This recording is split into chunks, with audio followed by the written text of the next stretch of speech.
Honors Geometry students. Today's lesson we're going to talk about the area of circles and then also the area of some different parts of circles.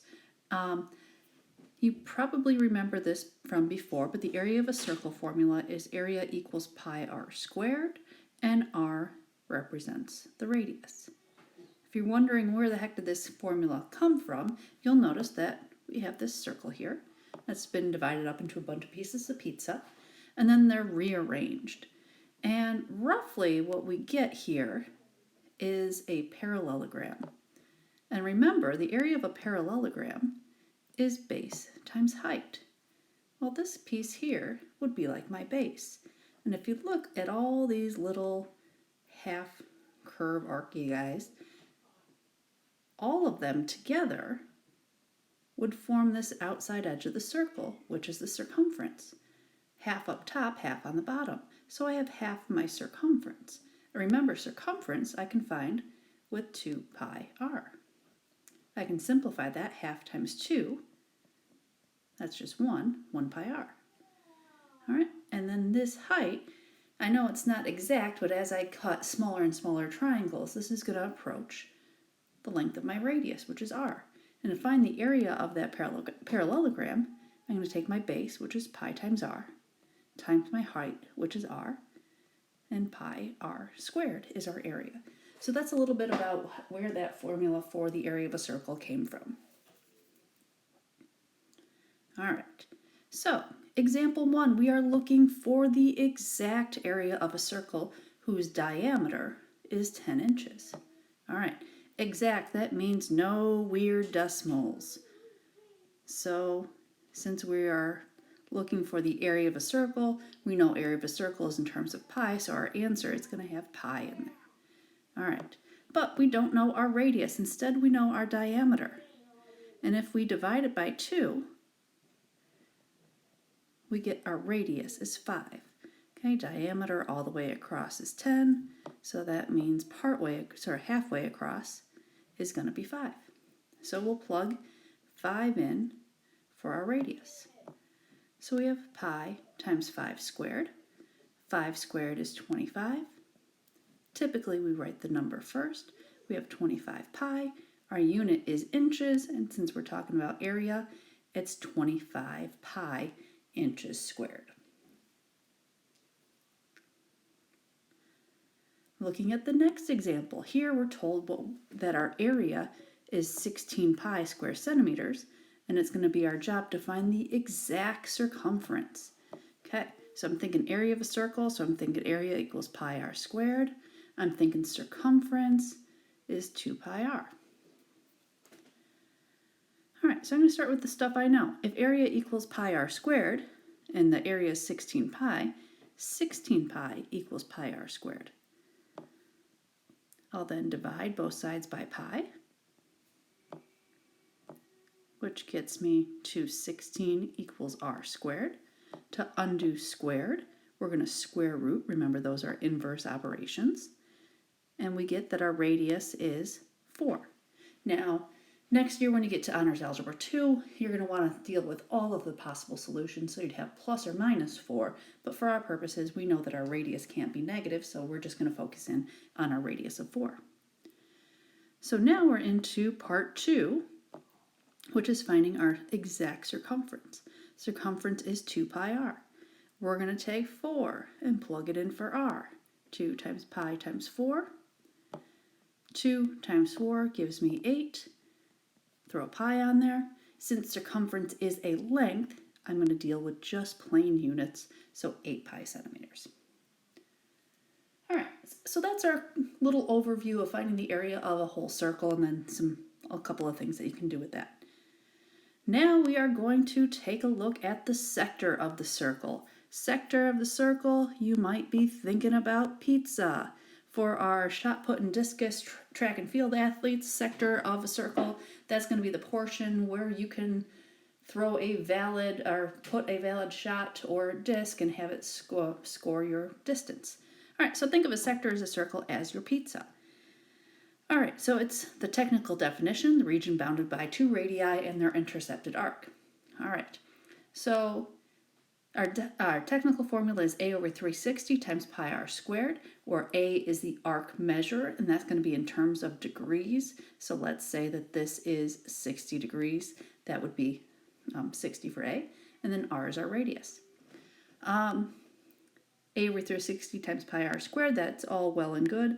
I personally think of this as fraction times area.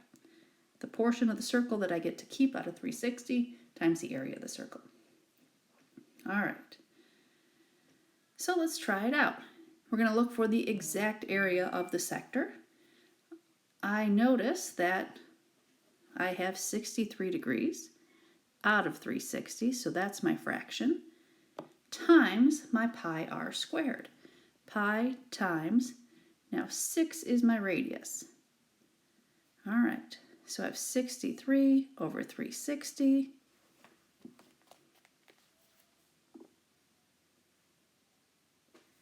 times pi times 36. All right, we are looking for the exact area. It's gonna be kind of gross, but that's okay. So I'm going to take 36 and put that over 1. I multiply the tops of my fraction, so I have 2,268. I'm going to multiply the bottoms of my fraction, so 360 times pi. All right, so I got to simplify this fraction a little bit, so I can divide the top and bottom by 2, so 1,134 over 180 pi, which again can be divided by 2, so 567 over 90 pi. 567, it is divisible by 3, so 189 over 30. Can divide 189 by 3 again, so I have 63 tenths pi, and I think that's as good as it will get for simplifying. All right. Okay, so looking at the next type, we're looking at the area of the segment of the circle. And the segment is this yellow highlighted area. A couple years ago, somebody said that this kind of reminds them of a swim cap hanging out on the back of a swimmer's head. So that helps you keep things in perspective about what's happening here with our segment. Go for it. And it's the part of a circle bounded by an arc and the segment joining its endpoints. And we have this big, long formula. But essentially what's happening is we are finding the area of our sector. So what we just talked about, that piece of pizza. But then we're going to take out this triangle piece. So,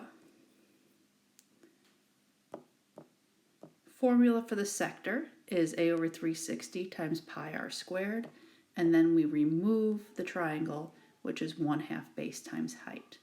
And that's what we're doing here. All right, so let's try it out. Here we're looking for the area of the shaded region to the nearest hundredth. All right, so I see it's kind of like a sector, and we want to get rid of that triangle. All right, so we want to think about our fraction.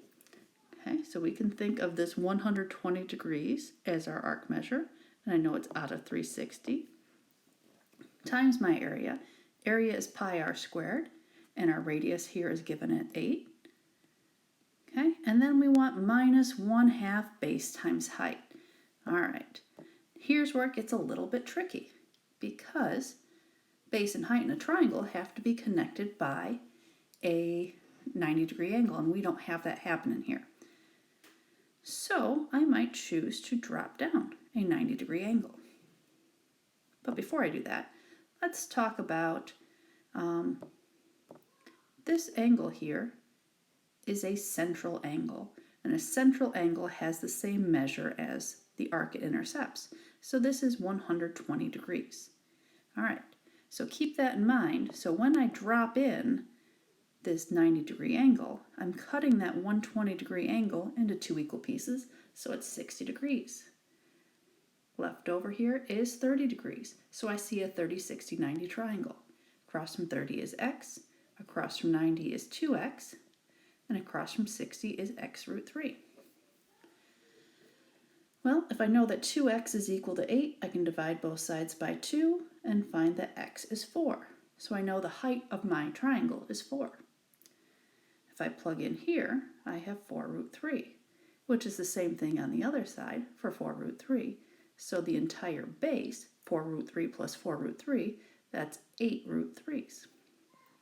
So if I plug into my formula, my base was 8 root 3 and my height was 4. All right, and then from here, since it doesn't say to put things in terms of an exact answer, I'm going to hit up my calculator. I'm going to take 120 over 360 times pi times 8 squared minus 1/2 times 8 times the square root of 3 times 4. And when I do that, I have, and I want to the nearest hundredth, all right, so to the nearest hundredth, that's 2 places after the decimal, so I have 39.31, and the unit I'm using is square centimeters. All right, there's one more thing that one more formula that we're gonna focus in on, and that's for the annulus of the circle. And you might choose to think of that as the donut. So it's pi big R squared minus pi little r squared, where r is the radius of the big circle, and little r is the radius of the small circle. So essentially you're taking big area minus little area.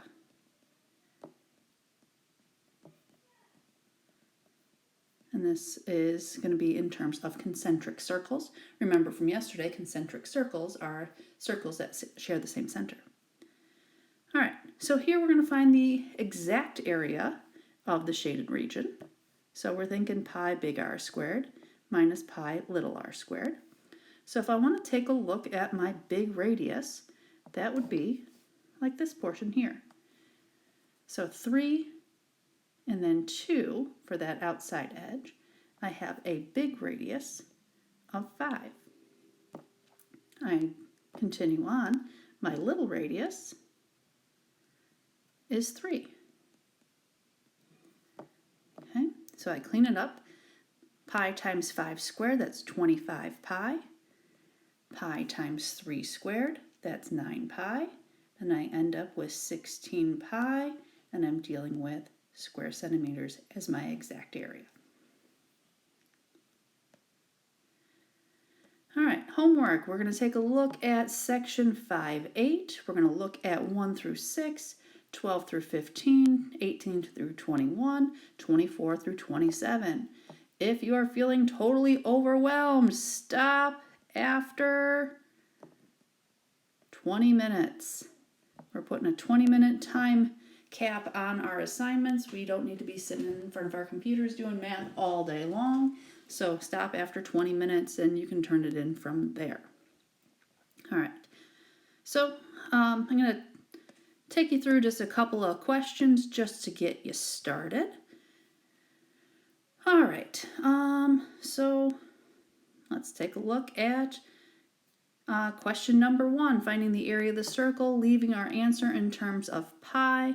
Area of a circle, pi r squared. Here we're given that our radius is 20, so we have pi times 20 squared. 20 squared is 400 pi, and we're dealing with square meters. In this next one, pay attention, you're not given the radius, so you'll have a little bit of figuring to do before you can jump right into that area formula. Let's see, what else? Number 12, this would be something to take care of. Okay, give us a little bit of space. In number 12, we're finding the exact area of our of that sector.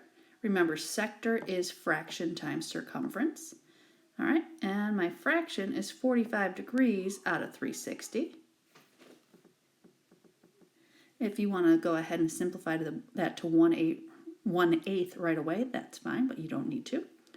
All right, times pi r squared, 18 squared. That's going to give us 324.